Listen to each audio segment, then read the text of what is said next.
Hi, I'm Prav, Daikin's National Technical Manager. Today, I'm excited to show you how to connect your Daikin Alira X to your phone. With built-in Wi-Fi, you can easily control everything using the Daikin Mobile Controller App or your smart home system.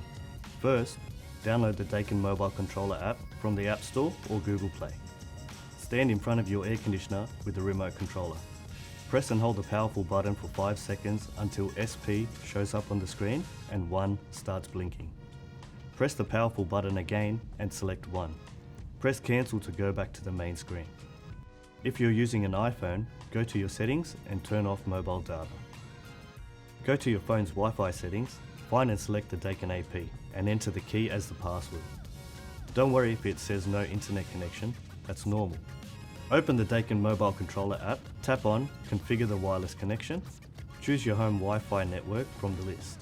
Enter your password and then tap Connect. Go to your phone's Wi-Fi settings and connect to your home Wi-Fi network. Return to the Daikin app and then click on Continuously button. Once you're connected, you'll see your Daikin unit in the app. Just select it to start controlling your AC.